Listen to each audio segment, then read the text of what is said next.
자, 정복자들의 출신 성부. 그럼 나트라메리카를 정복했던 사람들은 어디냐? 한 가지 이걸 기억해야 되는 게 유럽에서 영국과 프랑스의 상속 제도가 틀렸어요. 스페인도 마찬가지고 영국이나 스페인은 장자 상속이 문서예요. 다시 말해서 장자가 모든 재산을 다 가져가요. 그 외의 아들들은 손가락으로 한번 보시면 돼요. 프랑스는 모든 아들들이 공평한 거 아니고 하나님 더 많이 갖고 있지만 나머지 아들들도 상속권이 있어요. 어느 게 더 공평해 보여요? 프랑스가 그럴까요? 영국이 그럴까요? 프랑스. 당장은 그렇겠지만 역사의 발전을, 긍정적인 발전, 국가의 발전을 위해서는 어느 게 더 좋은 제도였을까? 영국이에요. 우리 아버지가 내가 둘째라고 돈 하나도 안 주고 형한테만 다 주고 나는 억울하겠지만 이게 어떤 결과일 것 같아. 일단 스페인 조금 더 설명하고 영국은 굉장히 중요해요. 별관인 제도가 국가의 혁신을 이끄느냐 마냐로 이어져요. 영국은 사람들이 모든 걸 갖고 와요. 나머지 아이들은 심지어는 귀족 타이틀도 못 봐요. 이게 뭐냐면 귀족 타이틀을 못 받는다는 건 귀족 수가 늘어나지 않는다는 거예요. 아버지가 100작이면 5아들 전부 100작 타이틀이어가지고 어떻게 돼? 귀족이 무한대로 생산돼요. 그렇죠? 영국은 장자 상속 원칙이고 귀족 타이틀도 장자만 받아요. 나머지 아들들은 어렸을 때는 백작의 아들도 궁작의 아들도 행복하게 살아요. 부유하게. 결혼하고 나면은 혼자서 언대할 오온이에요. 인생을 개척해야 돼. 형이 정말 마음이 착해서 재산을 좀 나눠주면 모를까 형이 하나도 안 나눠도 어쩔 수가 없어요. 따라서 영국은 이 귀족 자식이라 하더라도 장자에 대한 나머지 자식들이 상업에 많이 종사하게 돼요. 돈을 벌기 살아남아야 될 거 아니야. 이게 경제 활성화에 굉장히 도움을 해요. 어떤 교육받은, 귀족은 교육받은 계급이고 고등교육을 받은 사람들이 상업에 종사해요. 그래서 이게 영국이 상업활동이 뛰어나게 되는 역사적인 갈림길이 하나 돼요. 프랑스는 안 그래요. 프랑스는 나머지 아들들도 받아들여요. 그러면 생산적인 일에 몰두하는 게 아니라 돈이 많으니까 일을 하겠어요, 안 하겠어요? 안 해요. 돈 벌 궁리 해요, 안 해요? 그냥 먹고 마시고 흥청망청 향락에 빠져요. 소비 문화가 굉장히 발달하겠죠? 명품 문화가 발달하고, 그렇죠? 이게 영국과 프랑스의 발전 단계차라 수업 시간 처음부터 눈이 가겠죠? 일반인들이 좋아하는 결과가 역사적으로는 반드시 좋은 결과를 갖고 오지 않는다고. 얼핏 듣기에는 모든 사람들이 몰고 나가는 게 좋을 것 같지? 그렇죠? 저는 그렇지 않아요. 아, 여담인데 이 재벌 기업이 건설회사 인수하고 뭐 떡볶이 산업 진출하고 그럴 수밖에 없는 게 창업주, 지금 거의 300까지 내려왔어. 창업주에 부자들이 있어. 아들마다 친구들이 많아요. 또 손자들은 어때요? 아들마다 손자들이 엄청나죠? 다 챙겨줘야 될 거 아니야. 내가 얘한테 회사에 물려주지만 얘도 먹고 살게 될 거 아니야. 그러면 제거 하면은 손자분들 왜 그래?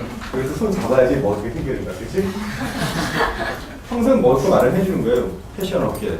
아니면 뭐 건설업체 사람은 거기 인테리어가 들어가잖아. 그럼 딸한테 여자들이 보통 디자인 관심 있으니까 여행 어렸을 때부터 많이 다녔고 좋은 거 많이 사갖고 좋은 거 많이 먹었고 패션 알지, 음식에 대해서 알지, 레스토랑 업 알지, 그쵸? 디자인 알지, 인테리어 디자인 맡기면 되는 거고 제 거 맡기면 되는 거고 식품업계 뭐 식당 같은 거 맡기면 되고 그래서 어쨌거나 진출할 수밖에 없는 게 이 자식들 다 챙겨주려면 그 얼마나 많아.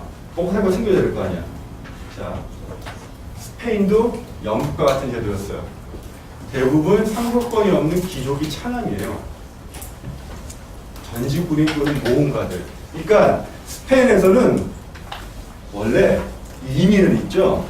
이민이나 이런 거는 이민의 법칙이 있어요. 그 사회에서 기득권을 누리는 세대는 이민을 안 가요.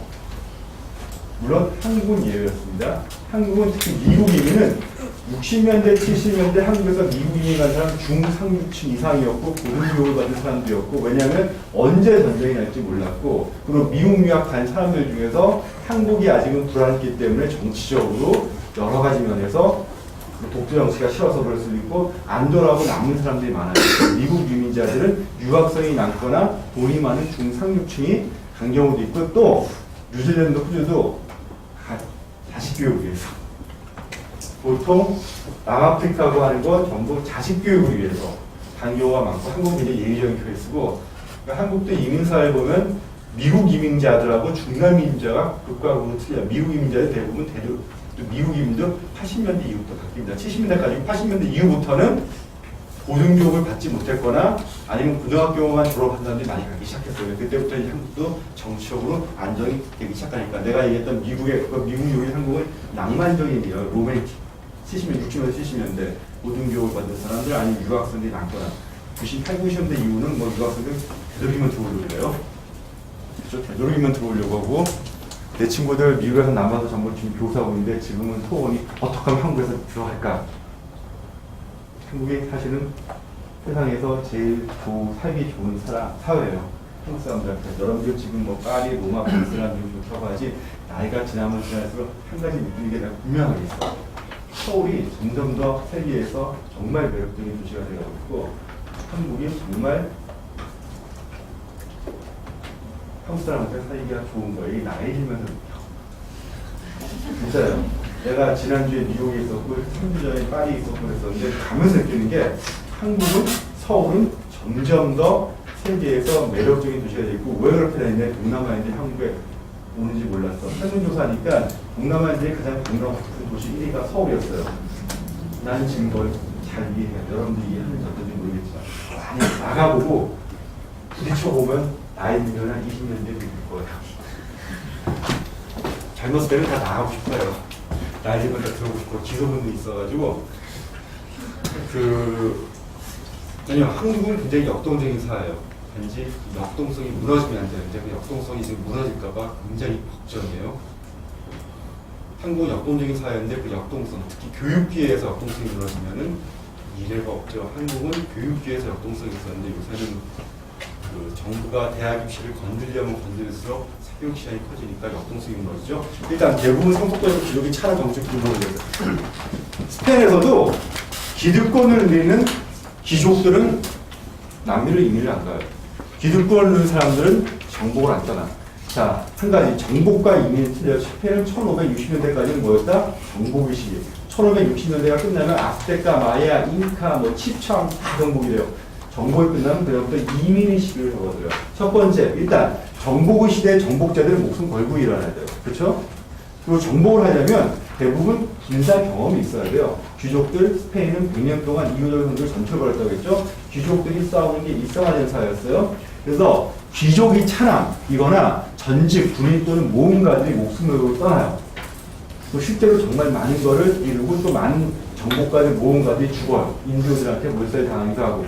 그러니까 아스테카를 정복한 에르난 코르테스나 잉카 왕국을 정복한 피사르는 정말 예외적인 경우고 어마어마한 군을 일으켰어요.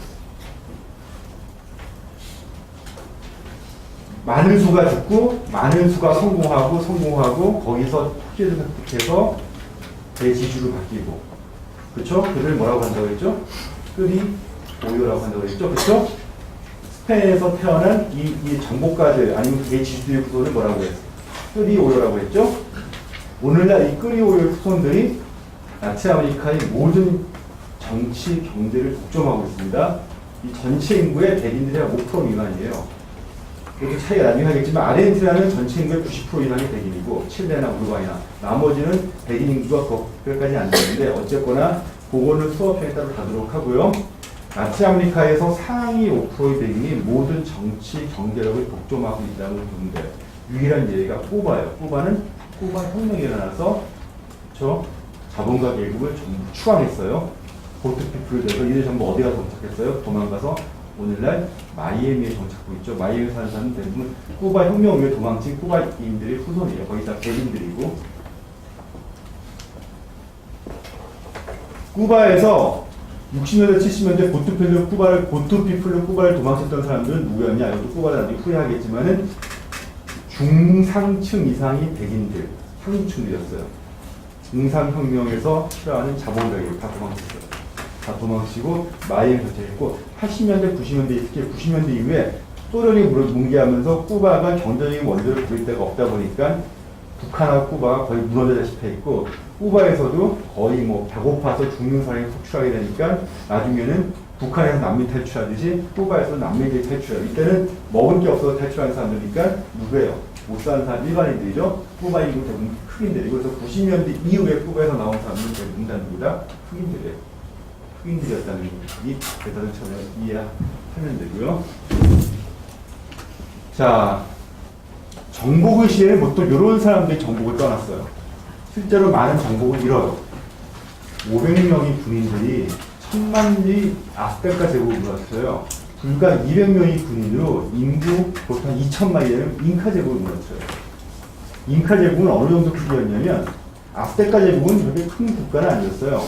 오늘날 멕시코시티를 중심으로 한 메소아메리카죠. 이쪽 멕시코의 중앙보원 지대를 지배하는 국가였고, 하지만 잉카는 그야말로 제국이었어요. 오늘날 콜롬비아의 남부, 에콰도르, 페루 전역, 그 다음에 그 칠레 일부, 아르헨티나 일부, 볼리비아, 파라과이를 아우르는, 그 어느 정도 도로망이 발달되어 있냐면, 에콰도르 끼또에서 페루의 쿠스코, 잉카 제국의 수도인 쿠스코까지 차로 오늘날도 달리려면 1박 2일이 걸려요. 근데 그거를 도로를 건설해가지고 아침에 에콰도르 연안에서 잡은 해산물이 저녁 때 잉카 훈제인 식탁에 올랐어요. 페루인들 지금도 세비체라고 먹는데, 한국에서 요새 호텔 가면 뭐 세비체 나오더라고요. 호텔 세비체 뭐냐면 생선을 회도 쳐서 레몬 짜서 먹는 거거든요. 그러니까 그거를 세비체를 먹으려면 신기해야 되겠지. 오전에 아침에 잡은 거를 밤에 햇을 좀 띄워가지고 바퀴를 모르는 문명이었어요. 수레가 없었어요. 신기했죠? 이 많은 문명이 수십 개씩 밝혀지고 않는 게, 잉카는 문자가 없던 문명이었고 마야는 문자가 있었는데 스페인 사람들이 그 모든 문자를 다 불켜버렸어요. 남아있는 게 거의 없고. 자, 어쨌거나 굉장히 성공을 했어. 그야말로 아메리칸 드림을 이뤘죠. 엄청난 부를 축적하고, 그리고 정복자, 장군들, 장교들은 다 이런 사람들이었고, 밑에 일반 쫄병들은 다 이런 사람들이었고, 아메리칸 드림을 이루기 위해서. 그리고 1560년대 정복이 끝난 다음에 이민 시대가 펼쳐져요. 이민의 시대에 주로 이민했던 사람이 누구냐? 스페인은 수많은 왕국이 있었다고 그랬죠. 기독교 왕국이. 통일 중심이 뭐였어요? 카스티아 왕국. 오늘날 그 똘레도나 마드리드 중심으로 하고 중앙 지역에 있던 카스티아 왕국이 통일의 중심이었고, 이 사람들이 1492년 유교도를 몰아낸 다음에 모든 정치, 경제적인 기득권을 져요. 삼국 시대 생각하면 돼요. 신라가 삼국을 통일하고 모든 정치, 경제 기득권을 졌고, 백제 고구려들은 뭐예요? 그냥 유민이 돼버렸죠. 마찬가지 상황이에요. 같은 기독교인 해방을 했지만은 남부 쪽의 사람들은 800년 동안 이교도인 지배를 받았어요. 같은 기독교인 자기들을 해방시켜줬지만 그 지역의 정치, 경제인 기득권을 누가 갖고 와요? 카스티아 사람들. 따라서 남부 안다루시아 사람들은 상대적으로, 남부 안다루시아는 800년 동안 이슬람이 지배받았다고 했죠. 해방이 됐어요. 이슬람이 지배해서 같은 기독교가 해방을 시켰어요. 하지만 이들은 정치, 경제를 철저하게 소외돼요. 그냥 살아가니까 위로 솟아가는 희망이 없이. 그러면 이런 사람들이 뭐였을 때 보통 이민이 가요. 그래서 1560년대 이후에 라틴 아메리카로 이민한 사람들은 대부분 누구였다? 카스티아 사람들이 아니라 누구였다? 남부 안다루시아 사람들이었다. 이 정복자들은 뭐 카스티아의 귀족이나 아라곤의 귀족이나 많이 가요. 하지만 정복이 끝난 다음에 이민을 간 사람들은 남부 안다루시아 사람들이 이민을 갔다는 거. 정복이 다 갔으니까 그렇게 큰 땅을 차지할 가능성이 있어요, 없어요? 이미 정복까지 정복을 다 했어, 그렇죠? 그리고 이민을 떠나는 거야, 그 지역으로. 그래서 오늘날 한 가지 아이러니한 거는, 이게 스페인이에요. 카스티아 지역은 여기 있던 왕국이 카스티아 왕국이었다고 했죠. 학기 초에 카스티아 왕국. 그래서 오늘날 스페인어의 표준은 이 카스티아 왕국에서 말하던 카스티아노, 엘 카스테야노, 이거를 엘 카스테야노인데 스페인어 모르니까 여러분들 그냥 카스티아 왕국이요. 엘 카스테야노가 뭐냐면 이게 바로 오늘날 스페인어하고 공식화되어 있었어요. 하지만 이쪽은 아직까지 뭐였어요? 갈리시아어. 이쪽은 뭐였어요? 바스커. 이쪽은 아직까 이거 바르셀로나 중심으로 딱 따라놨어요. 스페인어 언어적으로 통일한 데가 아닙니다. 이 남부는 이스라엘이 지배받다가 이 카스티아어를 받아들이는데 남부만의 방언이 돼요. 그 안달루시아 스페인어. 그래서 이 안달루시아 스페인어들이 1960년대 대거 나치 아메리카 이민 가면서 나치 아메리카에서 쓰이는 일반적인 스페인어는 뭐에 모토를 돼요? 이 카스티아어가 아니라 바로 뭐다? 남부 안달루시아어에 모토를 두게 됩니다. 또 한 가지, 스페인은 아직까지 언어적으로 통일이 안 됐어요. 나치 아메리카는 브라질을 제외한 나머지 지역은 다 뭐가 써요? 스페인어를 쓰게 되죠. 그리고 그 못해는 16세기에 쓰이던 남부 안달루시아 방언이 모토가 됐고, 이유는 1560년대 정보시대가 끝나고 식민의 시대에서도 어때요? 최대한 이민을 많이 받아들여서 인구를 늘려야 돼요. 그때 이민 간 사람들이 정치, 경제적으로 소외받았던 800년 가까이 이스라엘 민족이었다. 그러니까 같은 기독교인 가스에 패망을 했던 유고스 지역 사람들이었다. 이민 간 이유는 정치, 경제적으로 소외받았습니다. 기득권을 믿는데 왜 이민입니까? 그치요? 아메리칸 드림을 이루기 위해서 갑니다. 그 추방된 유태인이나 무어인들이 아메리카에 진출하는 거 불허해요. 하지만 몰래 다 가서 들어가요. 불법으로 해가지고 밀항을 해가지고 요건 했던 거였고, 자, 카톨릭 교회 라틴 아메리카의 카톨릭 교회는 정치적이 될 수밖에 없었어요. 이미 16세기 때부터. 다른 지역보다 라틴 아메리카의 카톨릭 교회는 굉장히 정치적이 돼요. 그 이유가 뭘까요? 이유가 있어요. 교황 율리우스 2세가 신대륙에서 교회 설립 운영권과 성직자 임명권을 스페인 국왕에게 부여해요. 원래 내가 카톨릭 신자로 잘 아는데 한국의 모든 신부의 임명권은 로마 교황청에 있어야 돼요. 서울 대교구장이 누가 될지 최종 순위는 로마 교황이 있어요. 하지만 라틴 아메리카에서는 카톨릭사에서 유일무이한데 라틴 아메리카에서만큼의 성직자의 임명권이 누구한테 줘요? 스페인 교황한테 있어요. 그러면 라틴 아메리카 카톨릭 교회 신부들은 로마 교황청의 눈치를 볼까요? 스페인 국왕의 눈치를 볼까요? 스페인 국왕의 눈치를 봐요. 따라서 정치화 될 수밖에 없었어요. 내가 라틴 아메리카 교회의 추기형이 되고 교구장이 되더라도 누구 눈치를 봐야 돼요? 스페인 국왕이 눈치를 볼 수밖에 없었고, 그러면 교황이 왜 이런 일을 행했을까요? 그 이유가 있어요. 첫 번째, 성전의 개념을 생각해야 돼요. 스페인은 유럽 역사상 유일하게 유럽 국가 중에서 단 한 명이 십자군 전쟁도 보내지 않았다고 그랬죠? 왜? 자기 땅에서 이유도와의 싸움은 성전이 800년 가까이 펼쳐졌기 때문에. 그쵸? 성전이 끝났어. 이유도를 추방했어요. 스페인 국왕은 라틴 아메리카를 또 다른 성전의 장소로 본 거예요. 그쵸? 1492년 성전이 끝나자마자 이교도를 스페인을 추방하자마자 또다시 바로 그 시점에 바로 라틴 아메리카가 발견이 돼요. 이사벨 여왕이 라틴 아메리카를 정복하는데 발견하기 위해서 콜럼버스를 재정적으로 지원해준 가장 큰 이유 중에 하나도 새로운 땅에 대한 기독교화의 열망이었어요. 따라서 스페인 국왕은 이사벨 여왕이 죽고 그 아들 카를로스 황제가 손자인 카를로스 황제가 왕위를 이어받아도 카를로스 황제나 이사벨 여왕의 증손자인 펠리페 왕이나 목표는 하나였어요. 기독교적인 정신과 세속 세계를 접목시키는 게 이들의 목적이었어요. 다시 말해서 여러분들이 알고 있는 스페인은 711년 이슬람이 정복 전에는 존재하지 않았고 이슬람이 침공하면서 이교도와의 싸움을 통해서 오늘날 여러분이 아는 스페인이 형성됐어요. 따라서 스페인이 국가 이데올로기는 카톨릭이 될 수밖에 없었고, 국가 이데올로기가 카톨릭은 뭐예요? 하느님의 나라를 이 땅에 실현하는 게 지상 목표예요. 교회 다녀? 얼마나 멋있어. 새로운 땅을 전부 하느님의 나라로 지켜. 교회 가서 하면 여러분들 가장 중요한 게 뭐야? 뭐라고 하죠? 선교하라고 하잖아. 선교사들 아프리카 파견하잖아. 그렇죠? 여러분들 교회 다니는 사람 가장 큰 목적이 선교하는 거예요. 하느님의 복음을 전하는 거야. 근데 라틴 아메리카 전체를 복음을 전하고 하느님 국가를 만드는 게 지상 과제고, 그걸 하는 순간 너는 천국에 갈 수 있어. 그렇죠?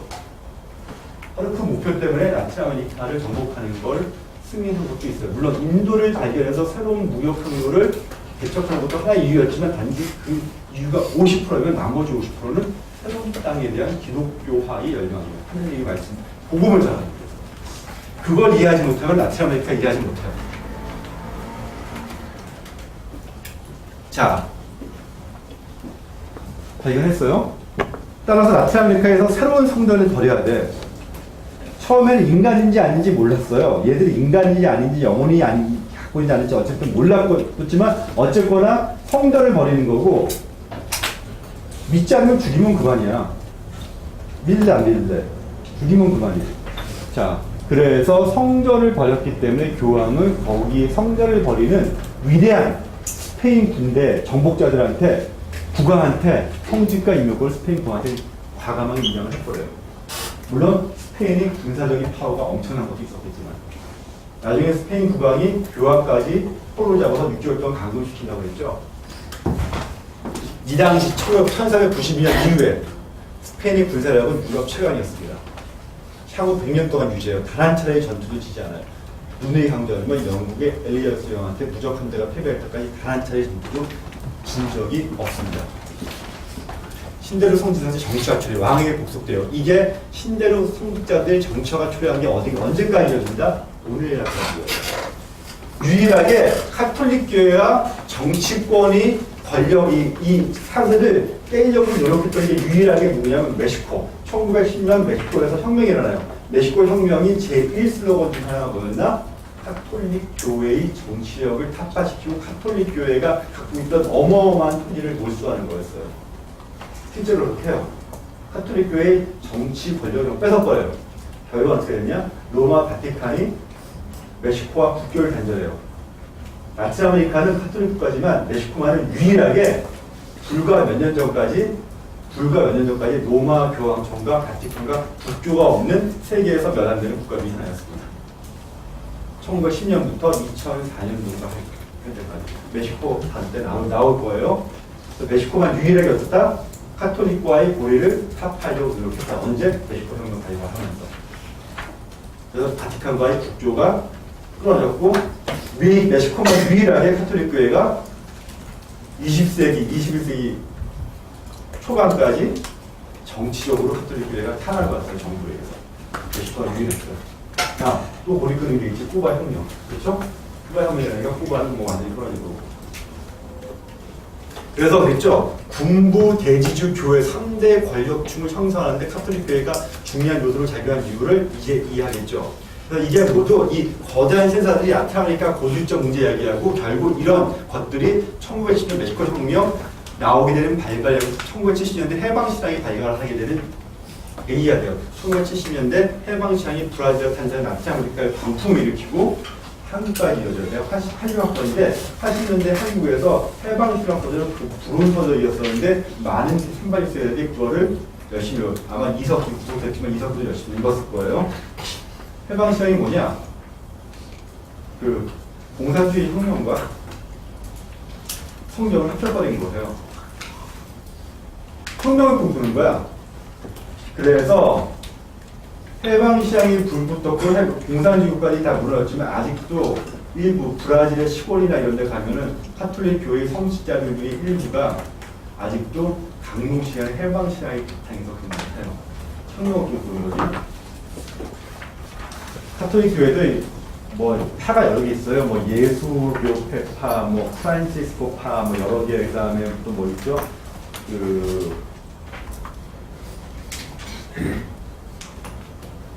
여러 가지 파가 있어요. 파가 있고 순수하게 정치적인 권력에 복종하지 않고 수도만을 위하는 파가 있고 여러 가지 있는데 어쨌거나 카톨릭 교회가 정치에 밀착했고 거기에 반발해서 일부 신부들이 거기에 반발한 일부들이 해방 신학을 주창했고요.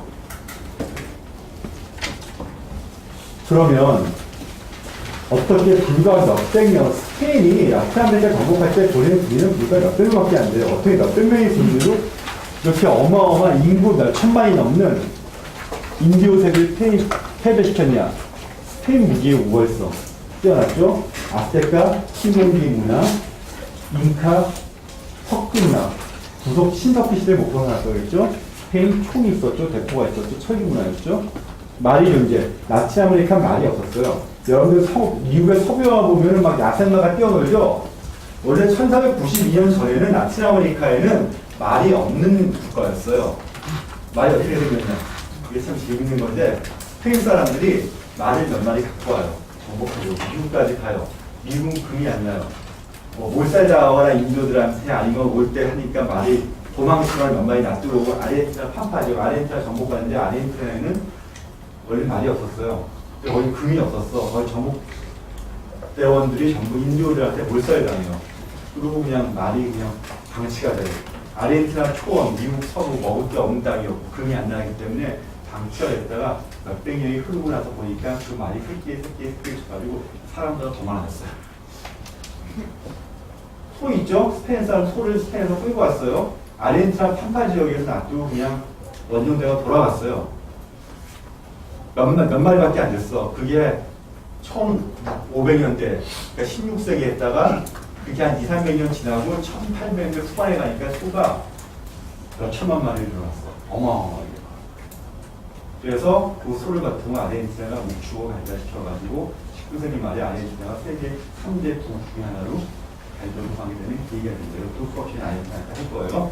그냥 원래는 말이 없었는데 그냥 풀어놨다가 자가번식을 해서 천적도 없이 늘어나게 되고, 라틴 아메리카의 말이 생겼는데, 처음에 스페인 사람들이 말을 갖고 왔을 때 말을 타고 있으니까 원주민들이 밑에는 말이고 위에는 사람이 반인 반조 신이라고 생각했어요. 처음에는. 그리고 말 위에서 싸운다는 건 무슨 얘기냐면, 인디언들은 활과 창밖에 없는데 말 위에서 찍는다는 건 지금 말하면 전차로 밀어붙이는 거랑 똑같은 효과를 갖고 와요. 갑옷으로 무장해서 활을 쏴도 총동이나 석기, 활이, 화살이 철기 갑옷을 뚫지 못하죠. 쏴도 안 죽어요. 얼굴도 안 보고 전부 뒤집어 쓰고 있고, 말은 뛰어다니지, 막 사람들 넘어다니면서 위에서 막 칼로 휘두르지. 죽을 방법이 없죠. 전차나 마찬가지 효과였다고 생각하면 됩니다. 원주민이 분열. 아스테카는 강압 통치를 했기 때문에 피정복민들이 반박을 했고, 그래서 이 피정복민들이 스페인 사람들과 연합을 해서 연합군대, 인디오 연합군대를 형성해서 아스테카에 멸하는 앞장을 섰고요. 잉카는 왕이 죽은 다음에 이복 형제들끼리, 어머니가 다른 배다른 형제들끼리 잉카의 왕위를 놓고 치열한 전투를 벌였고, 마침 스페인 군대가 상륙했을 때는 이복 형이 이복 동생을 죽이고 몇 년간의 내전 끝에 왕이 된 시기였어요. 잉카가 네 군데 있던 게 스페인 군대한테는 절호의 기회였었고, 전염병, 천연두가 멸명했었는데, 라틴 아메리카는 기원전 22,000년 전에 베링이라 아메리카 대륙이 하나로 붙어 있었어요. 그래서 이 아시아 지역에 살던 우리 몽골대왕들이 베링을 건너서 라틴 아메리카로 건너갔던 거고, 우리랑 같이 몽골 간 적 있어요. 여러분들 뒤집어서 어렸을 때 어머니 물어보세요. 어머니가 너 몽골 간 적 없었다면 여러분들 한민족의 피가 아니라 다른 민족의 피가 흐렸을 거예요. 중국사 한족은 몽골 간 적 없어요. 징기스칸의 후예들이죠. 우리나라 정복했고 원나라 그 후예들 몽골리안들은 몽골 간 적 있어요. 일본 사람들 아마 없을 거야. 그러니까 여러분들이 몽골 간 적 없다면 조상시대 때 여러분들이 한족이나 청나라 군대가 왔을 때, 아니면 뭐 강립했을 때 그 피를 이어받았든지, 외국인들이 왔을 때 그 피를 이어받았든지 할 가능성이 있어. 어머니한테 조용히 물어보세요. 엄마 나 몽골 간 적 있었어? 없었어? 없으면 여러분들 유전자 속에는 반드시 몽골리안이 아니라 몽골리안이에요. 반드시 중국의 한족이나 일본족의 피가 섞였을 가능성이 많거나 아니면 동남아 피가 섞였을 수 있겠죠. 아스테카 신화라는 걸 학기 저번 시간에 했죠. 이미 스페인 사람들이 와서 자신들이 멸하는 걸 예언이 돼 있었고, 그래서 운명 예언론으로 처음부터 싸움 위주를 또 많이 읽고 있었고, 전염병 22,000년대 했다가 이게 갈라지면서 라틴 아메리카와 아시아들이 이렇게 분리가 됐어요. 그래서 거의 2만 년 가까운 세월 동안 라틴 아메리카는 외부와 고립이 되어 있었어요. 다시 말해서 이건 뭐냐면, 유럽이나 다른 아시아나 아프리카 대륙에서 유행하는 천연두나 플루 바이러스 있죠? 플루 바이러스나 그 다음에 그 쥐 때문에 생기는 게 뭐죠? 흑해병, 패스트, 흑사병, 패스트 바이러스는 전혀 무방비 상태였고, 기록에 의하면 독감에 걸린 스페인 신부가 기침을 하니까 일렬로 서 있던 인디언들이 차례로 한 4~50명씩 그 자리에 쓰러졌대요.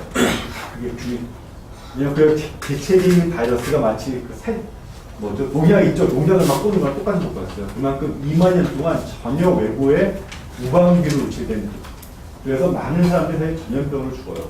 나중에 아스테카 제국이 멸망하고 그 이후 후손들이 스페인 사람들한테 다시 방기 지체를 줘요. 마야인들도 그렇고 수정해버리는데 제국이 멸망한 다음에 고구려가 멸망한 다음에 유민들이 수정해버리듯이 아스테카 잉크가 멸망한 다음에 남아있던 유민이 또다시 반란을 일으키거든요. 근데 나중에 어떤 시를 남긴 시예요. 시잖아. 어디 갔나 전사들이요. 싸울 전사가 없는데 젊은 전사들이 전부 찾아주기 때문에 고요를 쓸어 죽어가지고 싸울 젊은이들이 남아있지가 않아. 나중에 스페인 사람들이 이걸 알아가지고 이 마야나 이런 사람들하고 싸울 때 흑사병에 걸린 시체를 스페인에서 데려와가지고 그 시체를 우물 속에 집어던지고 그 농성 중인 아스테카의 성부각 속 집어던져요. 천연두 바이러스 갖고 온 사람을 데려다가 갖고 와서 터뜨리기 시작하고. 근데 문제는 더 재밌는 사실은 아스테카인들 유카탄만도에 아스테카를 정복하러 스페인 사람들이 상륙하기 이미 이전에 아스테카 전역에 잉카 전역에 천연두가 바이러스가 들어오기 시작해요. 이게 뭐냐면 스페인 사람들이 아스테카 왕국의 존재를 모르고 막 탐험해버릴 때 대가 난파하는 경우가 있어요. 대가 난파하면 몇 명은 살아남아요. 밀림수로 들어가요. 그 중에 몇 명은 또 아스테카인들 잡혀서 신장이권에 받쳐주고 그랬어요. 스페인 사람이 또 아스테카의 정복을 도저히 어떻게 하냐. 신장이 난파해서 해안가에 묻혔다가 신장이권에 받쳤는데 그 중에 2명이 도망쳐서 밀림수로 살다가 몇 년 만에 스페인 사람들한테 발견이 돼요. 그래서 아스테카의 제국의 존재를 스페인 사람들이 알게 되고 정복하러 나서게 되는데 어쨌거나 그렇게 밀림속으로 난파돼서 몇 명이 퍼져 있다가 이 사람들이 병균을 터뜨리고 1492년에 발견해서 몇 명이 갖고 있던 내균들이 한 몇십 년 동안 1520년까지 한 20-30년 동안 라틴아메리카 전역으로 퍼지기 시작해요. 그래서 라틴아메리카의 아스테카 마야 잉카인들은 왜 그런지도 모르고 이렇게 죽어나가기 시작하고 스페인들이 공격을 시작하면서 그 속도로 더 퍼져버려요. 자, 항체가 전혀 없는 상태에서 그래서 흑인을 수입한 이유 중에 하나가 흑인들은 이미 흑사병이나 콜레라나 천연두나 감기 바이러스에 항체가 있던 사람들이었어요. 아시아인들도 마찬가지로 갖다 쓰니까 또 건강하죠. 흑백에서 강제노식도 안 죽고 전염병은 안 죽고 어쨌거나 전염병으로 뭐 등등 학살로 라틴아메리카 인도 인구의 10분의 9가 죽어 없어지죠. 100년이 채 안 된 시기에 여러분들이 인조지라면 이게 수가 100명이거든요. 10명만 살아남는 거예요. 신대륙 발견과 정보의 결과 세계의 생태계가 바뀌어요. 신대륙이 발견된 거로 해서 세계의 생태계가 바뀌어요. 그 전에 내가 여기 PPT 했을 때 실수로 설탕을 적어놨는데 한 가지, 설탕은 라틴아메리카 원산지가 아닙니다. 설탕은 라틴아메리카에 들어온 게 아니에요. 설탕 원산지가 어디냐? 동남아시아예요. 동남아시아가 원산지였다가 스페인 사람들이 그거를 북아프리카, 포르투갈하고 스페인 사람들이 북아프리카를 정복하면서 설탕을 동남아시아 날씨가 덥죠? 유럽은 날씨가 더운 지역이 아니에요. 스페인 덥다고 하지만 겨울이 있어요. 북아프리카를 15세기에 점령하면서 정복을 하면서 동남아시아에 사는 사탕수수를 북아프리카에 재배해요. 유럽인들이 단맛, 인류는 누구나 단맛에 열광해요. 근데 북아프리카에 재배하는 사탕수수가 한정되어 있으니까 이게 나중에 갔다가 아메리카에 심기 시작합니다. 사탕수수는 굉장히 노동직역적인 작물이에요. 여러분들, 하와이는 더 이상 사탕수수를 재배를 안 해요. 왜? 라틴아메리카산 사탕수수의 가격 경쟁력이 밀리고, 그래서 동남아산 사탕수수 가격전이 밀려서 20세기 초반까지만 해도 하와이산 사탕수수가 가격전이 있어가지고 우리나라 사람들도 많이 하와이 가서 고생했죠. 더 이상 지금 여러분들 하와이 마을이나 이런 데 가면 사탕수수 농장이 있는데 실제로 그건 관광객용이지 실제로 하와이 파인애플 맛있는데 뭐 호놀룰루 올라가면 돌 파인애플 농장이 있는데 상징적이지 더 이상 미국도 돌 파인애플에 대해서 미국 자국산 노동적인 기사는 안 쓰고 어디 거 쓰냐면 대부분 콜롬비아에서 수입해서 자 어쨌거나 사탕수수 보면은 여러분들 혹시 하와이 놀러가서 봤는지 모르겠지만 아니면 콜롬비아나 이런 데 가가지고 굉장히 이게 강해요. 워낙 잎이 강해가지고 그걸로 모자도 만들고 별걸레 만들 수 있어요. 조금만 되면 살에 진짜 깊은 상처가 돼요.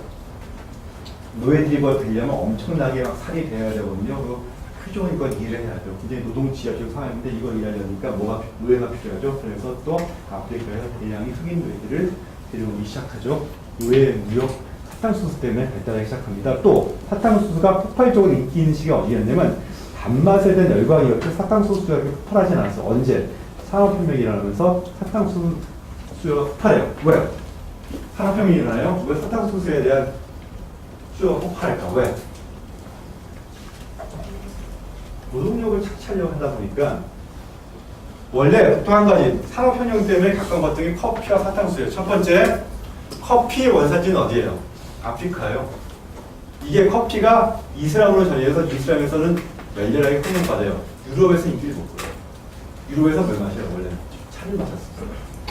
영국이든 프랑스는 어디든 지금은 영국 외에는 다 커피 마시면 유럽은 차에 열광했고 아랍인들은 이슬람 국가는 커피에 열광했어요. 커피에 열광한 이유가 카페인 각성 효과가 잠을 깨게 해줘요. 또 술을 못 마시게 됐죠. 매일같이 통치자들은 어떻게 하냐면 하루에 몇 번씩도 기도를 하고 새벽 2시에도 기도 자다가 새벽 2시에 깨가지고 꿀알을 매우에 만나 돌리기 위해서 커피를 마시니까 잠이 안 오죠. 활력이 인기를 끌었어요. 그래서 아라비아 커피는 지금 유명해요. 유럽에서 커피는 인기를 못 끌었어요. 그래서 커피가 폭발적으로 인기를 끈 시점이 언제냐? 산업혁명이 일어나죠. 노동자들 12시간씩 중노동을 시켜야 돼요. 그렇죠? 근데 하루에 5번씩 주면은 수지 타산이 안 나죠. 1시간 내시키고 커피에다 설탕을 듬뿍 넣어서 주면 어떻게 돼요? 잠도 깨면서 부족한 칼로리를 단시간에 부족해 주죠. 그래서 커피 브레이크가 나왔어요. 1시간 일하고 5분씩 쉬는 시간 주면서 2시간 일하고 5분 커피 브레이크 주면서 진한 커피에 설탕을 듬뿍 넣어서 그러면 어때요? 부족한 탄수화물 보충해 주죠. 잠을 깨주죠. 원래 커피가 보급화되기 전에는 뭐였냐면 노동자들이 굉장히 일하면서 브랜드를 마셨대요. 취하죠. 사고가 많이 나요. 특히 기계 돌리니까. 그래서 이 작업 중에 알코올 마시는 금지시키면서 커피 문화를 보급되면서 유럽의 커피가 확산됐습니다. 커피 확산되면 커피 농장이 필요하죠. 그래서 아프리카의 커피를 대량으로 어디 갖다 심어? 라틴아메리카 갖다 심어서 오늘날 라틴아메리카 커피와 설탕이 주요 산자였던 이유고 라틴아메리카 커피 유명한 데가 두 군데가 있어요. 여러 가지 많지만 콜롬비아산, 브라질산. 브라질산 커피는 굉장히 안 좋아요. 싸우의 커피예요. 브라질 여행 가니까 한국 분들 정말 프라마에 가서 막 브라질 커피 사진에 속으로 무슨 봐서 사진 많이 해놨지. 한국에서 네스카페 이런 거랑 똑같아요. 브라질 커피는 좋은 커피가 아니고 전부 기계로 연접해서 기계로 수확을 해요. 질이 안 좋은 싸울 커피예요. 여러분들 그냥 싸울 커피 마시는 거 메이드 인 브라질 생각하면 돼요. 싸울로 들어와서 그냥 대량으로 유통되는 거. 콜롬비아는 질이 좋아요. 콜롬비아는 전부 산지, 경사지대를 일정하게 받고 산지기 때문에 기계로 수확하지 못해서 사람 손을 이 체리, 커피 체리 손으로 픽업해요. 질이 좋아요. 콜롬비아 커피는 세계에서 질이 제일 좋은 커피 중에 하나예요. 비싼 가격에 팔려요. 그래서 여러분들 콜롬비아산 커피는 퀄리티가 좋은 커피다. 아라비아 커피가 좋은 거. 나는 개인적으로 콜롬비아 커피를 안 좋아해. 이유가 뭐냐? 콜롬비아 커피는 여담인데 와인하고 커피는 같이 가요. 와인을 좋아하다 보면 내가 와인을 좋아하게 된 이유가 유학생활 10년 혼자다 보니까 별로 잠이 안 와. 매일 와인 드세요 마시다 보니까 와인 중독이 됐어요.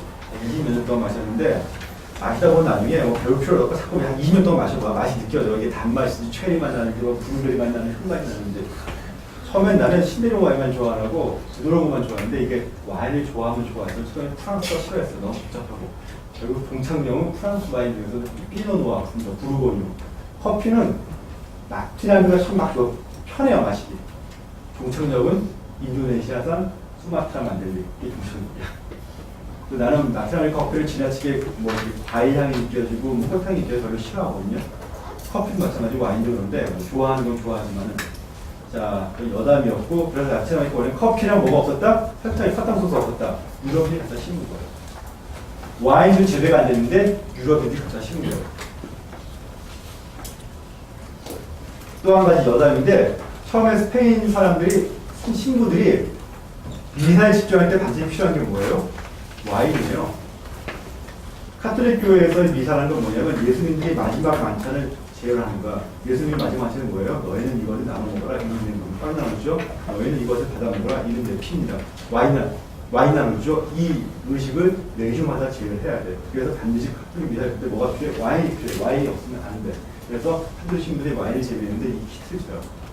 라틴아메리카는 유럽과 틀리게 프랑스 날씨 좋지 않아요. 여러분들 여기서도 추워요. 프랑스는 날씨가 추운 얘기야. 스페인도 북부 춥고 남부 덥다고 하지만 겨울엔 추워요. 라틴 아메리카 1년 내내 사계절 변화 없이 따뜻해요.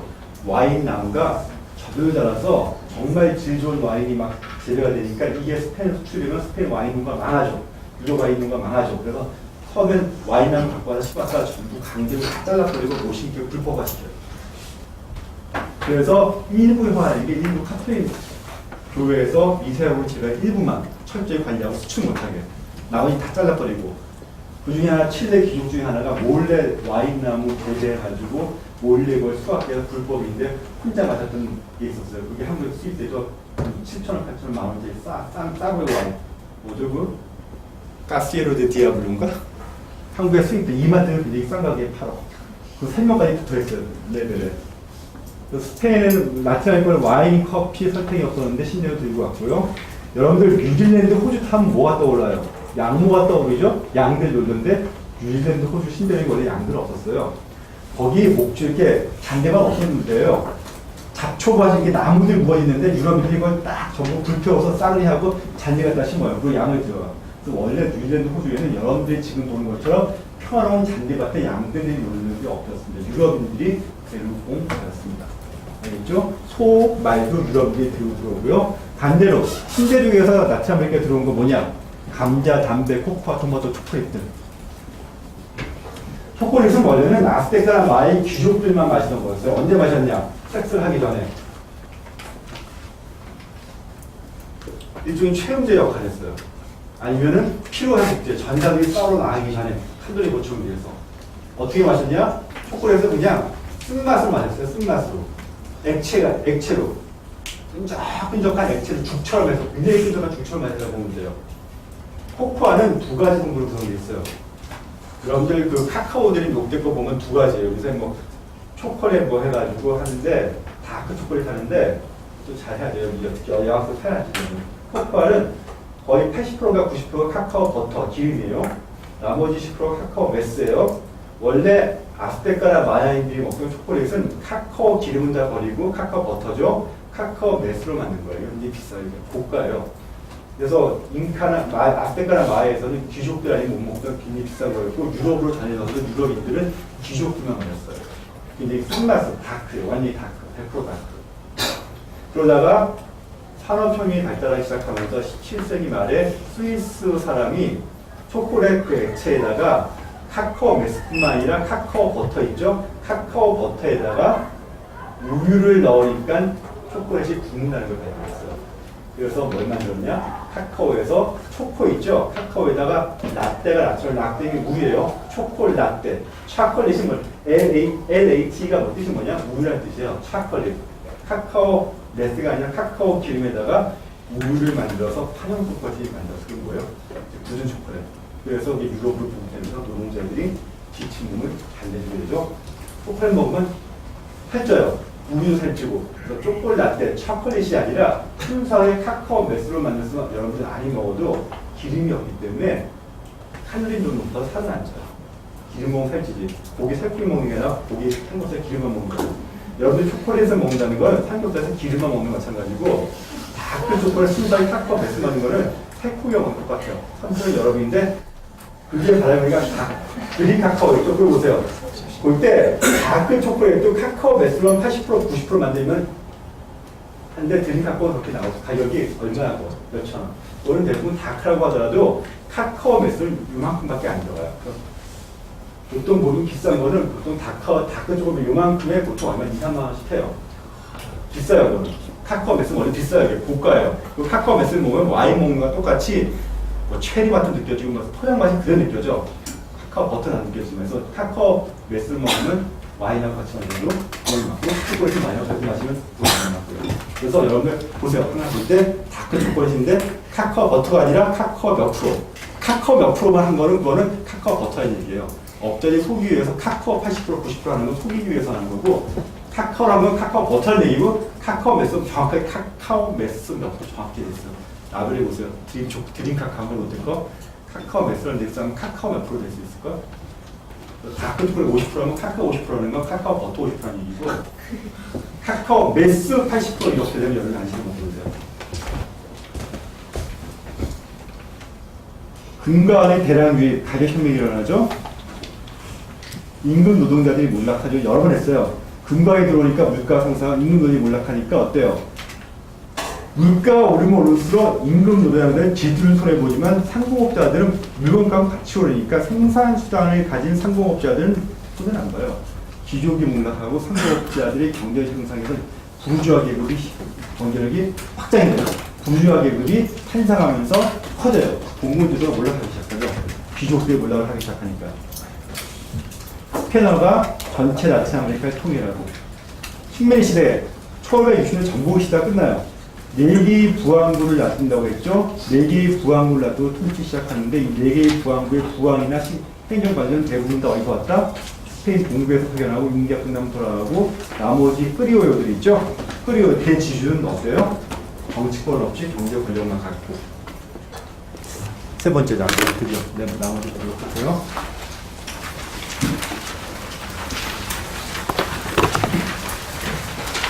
라틴 아메리카의 독립.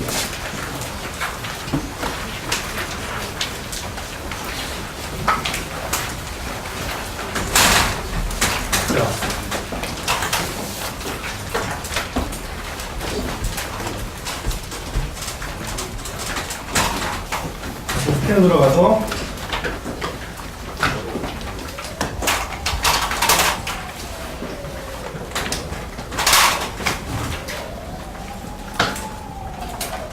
페르난도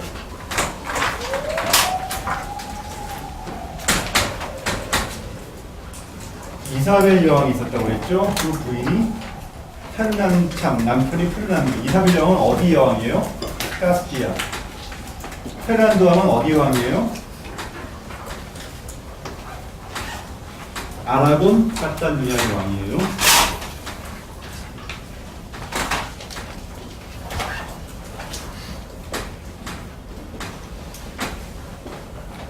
아라곤 카탈루냐의 왕인데 이사벨 여왕과 페르난도 왕은 정치인이 가지고 둘이 사이가 안 좋았어요. 결혼의 조건. 이사벨 여왕은 어디까지나 카스티아 왕에 대해서만 통치하고 남편 페르난도 왕이 왕궁이 아라곤 카탈루냐는 간섭하지 않는다. 남편도 마찬가지로 합의였어요. 그리고 이 아라곤 왕국과 카탈루냐 왕국도 아라곤 왕국이 카탈루냐 왕국은 강제로 변합한 거지 아라곤 사람들과 카탈루냐 사람들이 서로 사이가 안 좋아요. 내가 그랬죠. 카탈루냐 왕국 바르셀로나 1999년 바르셀로나 올림픽 때 상공에 나붙은 건 스페인 국기 아니라 카탈루냐 국기였고 카탈루냐 국기가 노란 바탕에 빨간색이 쳐져 있다고. 역시 바르셀로나 상징 색깔도 노란 바탕에 빨간색이에요. 그럴 수밖에 없는 게 그 상징하는 거는 아라곤 왕국이 카탈루냐 왕국을 정복할 때 이 카탈루냐 왕이 너무 억울해서 자기 가슴을 살켰고 죽으면서 가슴에 난 핏자국이 그 국기를 상징한 거겠죠. 사이가 좋을 리가 없어요. 하지만 카스티아 사람들은 이 페르난도 왕을 너무너무 싫어했어요. 그러면서 뭐라고 욕했냐? 카탈루냐 개새끼라고 불렀어요. 진짜 카탈루냐 개새끼. 어느 정도 싫어했는지 알겠죠? 민족 감정이란 거 우리 하늘 감정 이상하게 생각하면 돼요. 근데 이게 강제로 결혼 통합이 된 거야. 결혼으로. 예를 들어서 우리나라 대통령하고 그쪽 일본 청원하고 결혼해서 한일 합쳐줘봐. 그쵸? 이렇게 생각하면 돼요. 자, 근데 문제는 이들 사이에 자식이 두 명 있어요. 자식이 누구냐? 첫 번째 자식이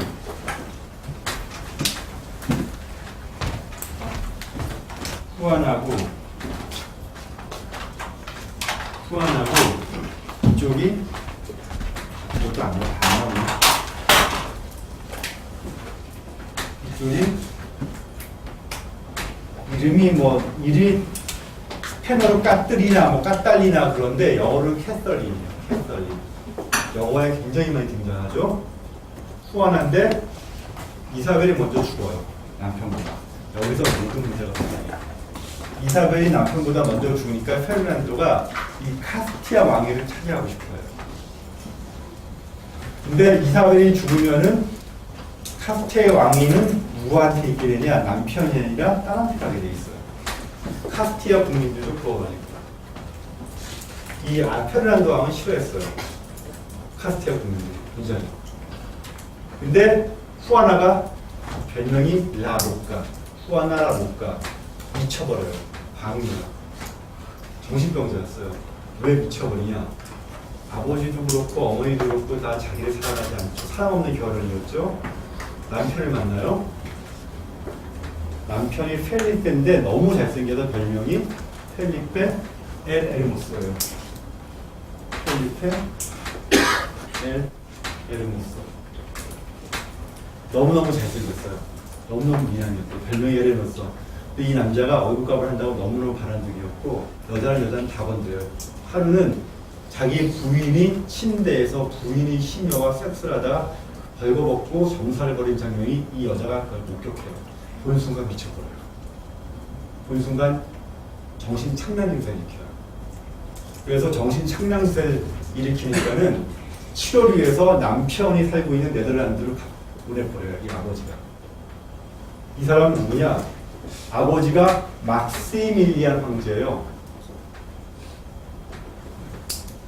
막시밀리안이스 신성 로마 제국의 황제인데 이 가문이 무슨 가문이냐?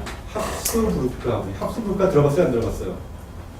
합스부르크가 1차 세계대전이 발발할 때까지 500년 동안 유럽의 모든 왕가를 지배했던 합스부르크가 이 아들이었어요. 합스부르크가 시작인 네덜란드, 벨기에, 오늘날 북부 독일 이쪽 지역이거든요. 이쪽으로 보내버려요. 가버리니까 페르난도가 어떡하냐? 아버지가 딸을 폐위시키고 자기가 왕위에 오르고 싶어요. 권력없던 자식이고 아버지고 어머니고 없어. 페르난도가 얘를 폐위시키려고 네덜란드로 얘를 보내버려요. 폐위시키려고 하니까 사이가 가만 안 있어요. 사이가 페르난도에 대해서 웃기는 소리 하지 말라고 그러면서 카스티아의 왕위 계승권을 자기가 주장해요. 그리고 카스티아 귀족들이 이 사람을 지지해요. 그리고 이 사람과 또 영국에 있죠. 헨리 7세가 동맹을 맺어요. 카스티아 귀족들과 펠리페아, 영국의 헨리 7세 연합군이 페르난도는 누구랑 동맹을 맺냐? 프랑스와 동맹을 맺어요. 프랑스와 아라곤 카탈루냐 왕국들이 카스티아 왕국의 왕위 계승권을 놓고 전쟁이 벌어지게 됐어요. 전쟁 일보 직전인데 하늘이 스펠을 모아서 이 사람이 갑자기 전쟁을 나서다가 열병에 걸려 죽고 말아요. 이쪽은 어때요? 구심점이 없어지죠? 왕에게 계산할 사람이 없어지지. 그리고 페르난도 왕도 프랑스와 동맹을 맺으면서 프랑스 왕의 진료와 결혼해요. 결혼해서 아들이 태어나요. 만약에 이 아들이 성장을 했으면 어떻게 해요? 이 페르난도 왕의 부상은 얘한테 아라곤 카탈루냐 왕국이 왕위를 물려줄 생각이었어요. 카스티아 왕국을 차지 못하게 했어요. 그리고 후아나하고 이 사람에 따라서 아들이 또 두 명 있네요. 카를로스와 페르난도 왕이에요. 페르디난트. 독일어예요. 또 둘째 아들 페르디난트. 두 명의 아들인데 어쨌거나 후아나를 입대시켜도 카를로스 왕한테 카스티아 왕국이 가니까 얘한테 아라곤 왕국 왕위를 물려줬을 거고 만약에 그랬다면은 오늘날 스페인은 아라곤 카탈루냐 왕국 하나하고 카스티아 왕국 두 개를 나눠줬을 거예요. 그랬다면 카탈루냐 왕국이 지금도 독립유지 이유는 없겠죠? 어쨌거나 이렇게 됐는데 태어난 지 2시간 만에 죽어버려요. 그러니까 이 사람도 자기가 곧 죽어가고 나이가 들었으니까 죽으면 어차피 왕위가 딸은 유폐시켰고 여기로밖에 안 가니까 어쨌든 자기 외손자한테 결국은 방법이 후손이 없다 보니까 그렇게 자식을 낳으려고 했는데 사이는 죽고 자기 자식도 죽으니까는 결국 평화협정을 맺어요. 교황청이 준대로 어떡하냐. 시스네로라는 추기경이 카스티아 왕국의 모든 내정을 관리하게 돼요. 그리고 페르난도 왕은 카스티아의 내정에 간섭하지 않고 카스티아 왕국 외교 국방 문제만 치중하기로 해요. 그리고 페르난도가 죽으면은 카스티아와 아라곤 카탈루냐의 모든 왕위는 이 첫째 손자, 외손자한테 돌려주기로 최대한을 책정해요. 여기서 또 스페인의 문제가 발생해요. 카를로스는 이 사람이 외손자지만은 그 당시 유럽 왕의 전통에 따라서 할아버지가 있는 친할아버지가 있는 벨기에 네덜란드 지역으로 보내려서 태어날 때부터 이때까지 자라요. 스페인을 한마디도 못해요. 스페인을 알지도 못해요. 오히려 벨기에 네덜란드 이쪽 문화만 익숙하고 그쪽 언어만 해요. 페르디난드는 둘째 아들은 둘째 외손자는 그 당시 유럽의 관습에 따라서 외할아버지인 페르난도가 키워 어렸을 때부터 스페인어를 잘해요. 스페인어를 너무너무 잘 알고 카스티아 국민들도 할아버지는 싫어해도 카스티아 왕국에서 태어나서 자란 이 사람은 사랑해요. 모든 스페인 국민들이 이 사람이 스페인의 왕이 되길 바래요. 근데 협정에 따라서 이 사람이 죽으니까 스페인 왕위는 누가 물려받냐? 카를로스가 물려받아요. 자, 여기까지. 이 사람이 바로 카를로스예요. 이 사람이 후아나. 평생을 죽을 때까지 탑에 유폐돼서 죽어요. 그리고 이 사람이 자기 아들이 후아나의 아들이 왕위에 올랐을 때 수많은 반란이 일어나요. 이 아들을 폐위시키고 후아나를 탑에 유폐되어 있는 이 후아나 자기 어머니를 왕위에 복귀시키려고. 카스티아 왕국 사람들 사랑했던 거는 페르디난트하고 후아나였지 이 사람이 아니었어요. 수많은 반란이 일어나요. 귀족 반란. 이 사람이 전부 죽여버리시고 이 사람은 태어나서 죽을 때까지 왕이 올라서 죽을 때까지 거의 말에서 내려본 적이 있어요. 하지만 단 한 차례의 전투도 지지 않아요. 합수그룹과 왕가의 특징, 턱이 길어요.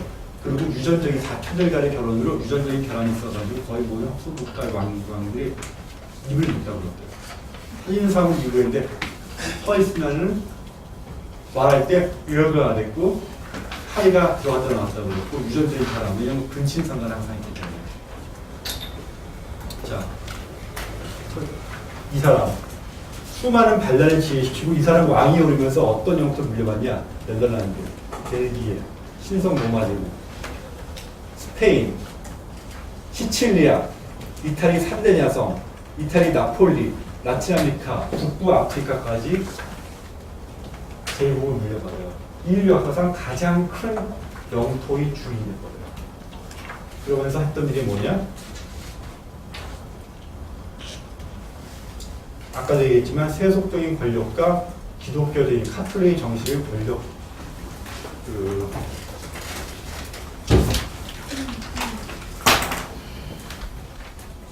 왕이 예선하죠. 세속적인 권력과 카톨릭 정적을 점거시켜요. 스페인 내부에 방은 수많은 반란이 일어나요. 모두 진화시켜요. 프랑스와 이스라엘가 스페인 카스티아 귀족들과 연합해서 이 사람들 반격해요. 스페인 내부의 귀족들이 프랑스와 손잡고 이 사람을 뭐라 하냐고 그래. 이겨요. 프랑스와 이스라엘을 포로로 잡아요. 프랑스와 이스라엘가 포로로 잡고 구름을 당해요. 프랑스와 이스라엘은 죽을 때까지 목표가 뭐였냐? 자기 아들한테 이래요. 너의 원수는 누구냐? 스페인이다. 각인시키고 스페인을 복속시키는 게, 굴종시키는 게 평생 목표였어요. 나중에는 프랑스가 스페인을 불속을 시킵니다. 유럽의 군주로 군림하죠. 괌, 사이판, 필리핀까지 아우르면서 교황까지 이 황제한테 반기에 들어요. 로마를 약탈하고 교황까지 포로로 석방을 해요. 마틴 루터가 종교를 개혁해요. 신교도의 성전을 선포해요. 전 유럽을 대상으로 전쟁해요. 신교도를 대상으로 전쟁을 벌이는데 같은 카톨릭 국가인 프랑스마저도 이 사람의 편을 들지 않고 신교도 편에 들어요. 이유는 뭐냐? 스페인 너무 꼴보기 싫어서. 스페인 혼자인데 전 유럽을 대상으로 전쟁을 벌입니다. 단 한 차례의 전투에서도 지지 않아요. 위대한 황제였어요. 이 사람의 아들이 누구냐? 펠리페 2세예요.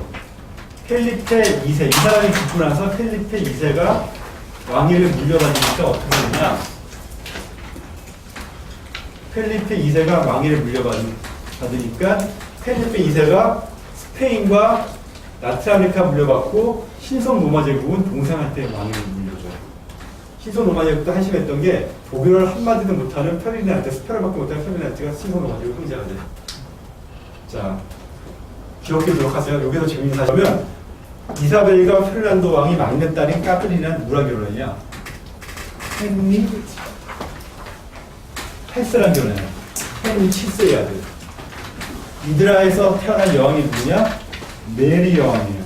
헨리 8세와 까트리나가 이혼하려고 하죠. 로마 교황청 이 클레멘스 7세한테 이혼을 승인해달라고 해요. 승인해줄까요? 안 해줄까요? 안 해줘요.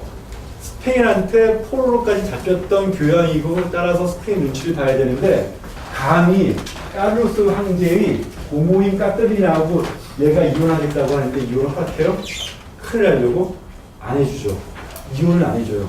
로마 교황청이 이혼을 승인 안 해주니까 승인 탈퇴가 뭘 만들어요? 로마 카톨릭 탈퇴해서 성공을 만들죠. 영국 국교의 성공회는 그래서 탄생했습니다. 카를로스 황제인 까트리나와 이혼하기 위해서 그 얘기 성공을 만들었다는 것은 카톨릭으로 대변되는 카톨릭의 스페인의 지배로부터 영국이 벗어나려는 몸부림이었습니다. 그냥 이론만이면 성경을 만든 거 아니라 카톨릭으로 대변되는 스페인 세력으로부터 영국이 벗어나려는 몸부림이었고, 헨리 8세가 누구랑 결혼해요? M 둘리랑 결혼하죠. 거기서 누가 태어나요?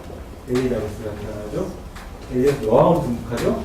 나중에 이 엘리자베스 여왕이 펠리페 2세의 무적함들을 무너뜨리면서 주도권이 어디로 넘어가요? 스페인에서 영국으로 넘어가요. 헨리 8세가 또 얘를 목을 잘라 죽이고 천일의 앤이라고 하죠. 천일만에 목을 잘라 죽이고 제인 시모아하고 결혼해요. 그래서 태어난 아들이 누구냐? 에드워드. 네. 이 에드워드는 여러분들 어렸을 때 동화 왕자와 거지 동화책 읽어봤어요? 거기에 나오는 실제 주인공이에요. 너무너무 착했고, 에드워드 왕자와 거지 실제 주인공이었고요. 어린 나이 왕이 되는데 병약해서 죽어요. 일찍 죽고 얘가 죽은 다음에 메어리가 왕위를 물려받아요. 왕위를 물려받은 다음에 영국 성공을 철폐하고 영국 내 모든 성공의 교회, 비카톨릭들 전부 옥자다 죽여요. 그래서 별명이 뭐였냐? 블러디 메어리. 유방한 거죠. 죽어요. 얘가 죽은 다음에 엘리자베스 여왕이 등극하죠. 등극한 다음에 영국 내 모든 카톨릭 세력들을 척결해요. 그리고 스코틀랜드의 카톨릭 귀족들이 엘리자베스 여왕의 반발해서 스페인과 연합해서 스코틀랜드 귀족들이, 그 다음에 스코틀랜드 플러스 잉글랜드의 카톨릭 귀족들 플러스 스페인 귀족들이 연합해서 영국 여왕한테 반기를 해요. 엘리자베스 여왕한테. 이 반란을 스페인에 진압해서 그 스코틀랜드의 여왕을 못 달라 죽여요. 스페인이 가만히 있지 않겠죠. 카톨릭 세대를 척결했으니까. 그래서 영국과 스페인이 1대 결전을 벌이는데 누가 이겨요? 예상을 들었고 영국이 이겨요. 스페인이 져요. 주도권이 역사의 주도권 어디로 넘어가요? 스페인에서 영국으로 넘어갑니다. 그 배경에 눈이 강조했지만 유대인 추방이 하나 있었죠. 스페인에서 추방된 유대인들이 영국으로 가면 영국의 금융을 발달시켰고 상업을 발달시켰고, 그 다음에 대만들이 기술자들 있죠. 1490년 전후에서 뉴욕에서 배를 만드는 가장 큰 기술자들은 스페인에 있었어요. 유대인 모임을 추방해버렸죠. 철강업이 제일 발달되는 게 스페인이 빌바오였어요. 유대인이 추방했죠. 철강업 삭퇴하죠. 성방 제조업 삭퇴하죠. 다 삭퇴해요. 결국 영국 여자들만 돌려주는 꼴이 되는 거죠. 자, 여기까지 잘 이해했죠? 그래서 여기까지 했고, 이 펠리페가 위대했던 게, 위대한 왕이자 이 사람 때 스페인이 최대의 영광을 하지만 동시에 올라가기 시작돼. 펠리페 2세가 레판토 해전에서 오스만 트루프를 물리쳐요. 따라서 이슬람에 넘어와 있던 지중해 패권을 스페인이 되찾아와요. 오스만 투르크에 이어서 레판토 해전에 이기면서 지중해 패권을 되찾아온과 동시에 조금 있다 봤어요. 바로 이사벨 여왕, 엘리아스 여왕한테 뭐를 줘요? 무적 함대가 패거당해서 또다시 패권을 뺏기죠. 그리고 스페인 왕실의 제정파, 스페인 왕과의 뜨거운 전쟁과 거의 모든 유럽과의 제정파탄이에요. 유럽의 일적인 평화가 찾아와요. 그러면서 또 이 사람은, 펠리페 이 사람은 어떻게 하느냐? 포르투갈 왕위까지 차지해요. 해가 지지 않는 제국을 이 사람이 건설하지만 이 두 사람 때 이미 스페인을 세트기 시작해요. 영광이 최고점에서 이미 몰락이 시작되기 위해서 스페인 제국의 영광은 100년이 시작할까요? 재정 파산. 이거는 유럽인들이 재정 위기가 왔죠. 스페인, 그리스와 마찬가지인데 스페인이나 그리스 일반 국민들은 재정 위기는 국가가 잘못해서 하는 거지 우리 문제에서 안 해요. 우리나라는 IMF 때 금을 모았죠. 스페인, 그리스인들은, 이태리인들은 이거를 이해를 못해요. 그럴 수밖에 없었던 게 유럽은 전통적으로는 재정 파산을 역사적으로 반복해서 겪었습니다. 원래는 유럽에서 어떻게 했냐? 예산을 짜서 예산 집행이 아니라 국왕이 마음대로 돈을 써놓은 다음에 연말에 쓴 돈을 몇 번 없는 식으로 맞춰놨어요. 연말에 세금을 걷어가지고 주먹 부부식이었죠. 돈을 막 써요. 연말에 세금을 걷어 했는데 부족하죠. 세수가 없죠. 빵꾸나면 어떻게 해요? 그 돈을 빌린 돈을 그걸 갚아나가요. 무슨 얘기인지 알겠죠? 예산이 미리 짜는 게 아니라 돈을 일단 먼저 쓰고 봐요. 그리고 연말에 세금을 걷어가지고 그 스트레스를 충당하는데 빵꾸나는 부분을 돈을 빌려 충당해요. 그러다 보니까 재정 적자가 급속도로 늘어나요. 그래서 스페인은 국가 파산 선고를 지속적으로 반복해요. 1660년대이면 정부 수입 중 70%가 이자 지급 비용으로 사용이 돼요. 그리고 라틴 아메리카의 주요 광산들은 다 이미 스페인 왕실 소유가 아니라 주요 금융업자들한테 담보로 제공해요. 근데 그 주요 금융업자들이 다 누구냐? 스페인인들이 추방한 네덜란드의 암스테르담, 영국의 런던의 금융업자인데요. 아이러니죠? 그렇죠? 자, 지금 이해가죠? 그래서 오늘날 스페인 국가 부도 난다 만다 하죠? 새로운 게 아니에요. 스페인과 그리스도 마찬가지 일을 겪었어요. 이태리도 마찬가지고 새로운 일이 아니에요.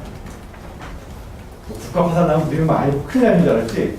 역사적으로 반복됐고 국민들은 이걸 어차피 왕실의 문제로 지치고해서 국가의 문제, 우리의 문제가 아니라 그러니까 금목이 한다는 걸 얘네들 멘탈 잡기해서 상상을 못해요.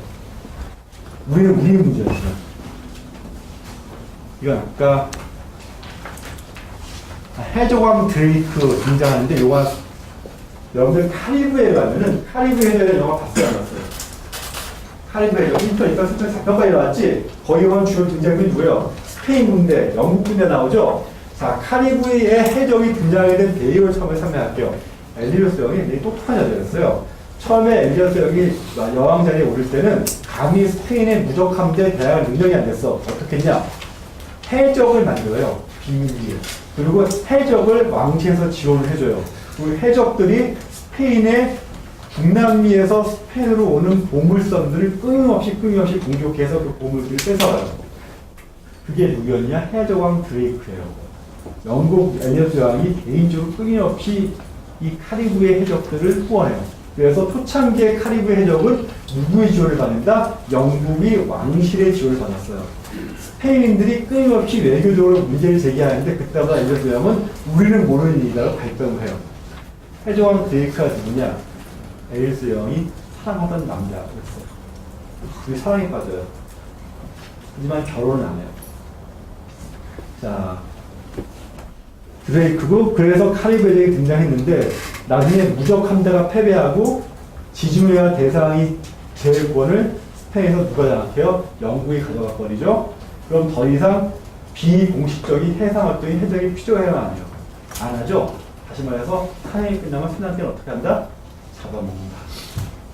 그래서 처음에는 카리브의 해적들을 영국이 공식적으로 후원하다가 영국이 스페인을 물리치고 대서양이 해상권을 장악한다면은 해상의 통제권을 장악해야 되죠. 해적은 골치 아픈 문제예요. 그래서 해적을 불법화시켜요. 그리고 전부 잡아들여요. 그래서 해적이 없어지지 안 없어져요? 안 없어지죠. 해적이 끊임없이 하면서 그때부터 영국들이 해적을 어때요?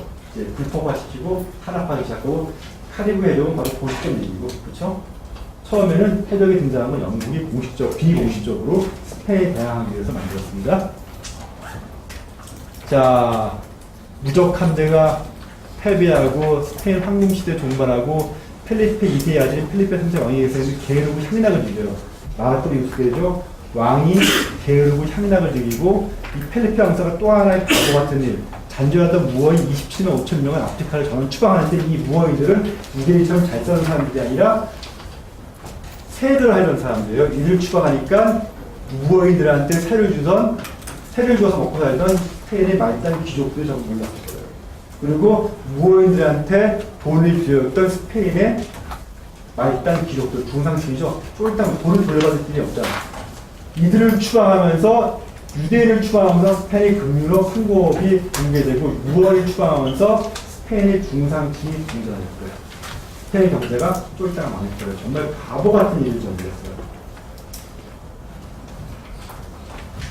그래서 스페인은 자본 축적을 실패했다고 했죠.